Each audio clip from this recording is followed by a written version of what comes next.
The Trans Justice Project Limited appears to be a relatively new initiative commencing at the beginning of 2023.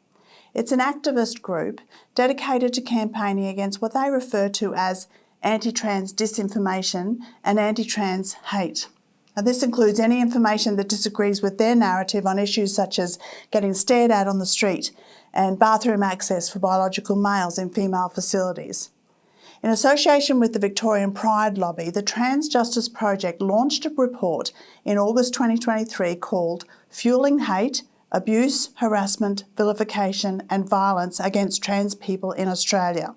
Now, let me say at the outset that I, along with all ACL staff, oppose, without qualification, all hateful behaviour or speech, wherever it comes from. Every human being is created by God and loved by God, and we are likewise called to love one another, to be kind, forgiving, gracious. But there appears to be nothing loving about this report. Rather than argue against hateful behaviour, what it effectively does is fuel hate against ordinary Australians who take a different view on a range of issues. Globally, there is growing public concern over the consequences, particularly on children, of political demands made in the name of trans rights, and this is not hateful. Sadly, instead of championing justice and freedom of conscience and belief, the Fueling Hate report attempts to demonise and silence differing views as incorrect and paint those who hold different views as hateful, violent extremists. In doing so, the report comes dangerously close to associating women's rights advocates and conservative politics generally with hate groups. Now, not only is this potentially libellous, it would seem to be fueling hate, the very thing they claim to oppose. Rather than dealing honestly with all available information, the Fueling Hate report would have us believe that any political views that contradict the trans lobby position are hateful, harmful and incorrect. Now, my heart breaks for the writers of the report, as they would seem to have been badly hurt by others.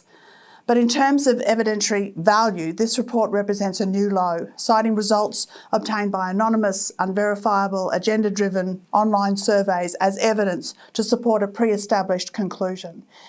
It fails to deal even-handedly with any evidence that counters their position. Despite this, the Fueling Hate report is currently being used to lobby for New South Wales laws that would mandate affirmation therapy as the only treatment for gender-confused children, including puberty blockers, cross-sex hormones and plastic surgery. The report has also received considerable attention in the media, where its sensational claims appear to have been accepted without question.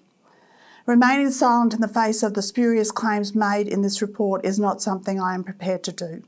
The welfare of our nation's children is too important. We are called by God to speak the truth in love.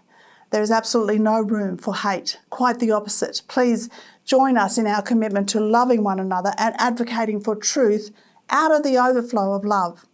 We will continue to call on our federal and state governments to conduct independent inquiries into gender affirmation therapy. Whilst our governments delay, more and more children are having their lives torn apart, and young adults are experiencing devastating regret due to lifelong medical and social consequences from hasty treatments. If you are a parent of a young child or a grandparent, I've actually written some children's books on this topic that may be of interest to you. So please get in touch via the ACL website. God bless you.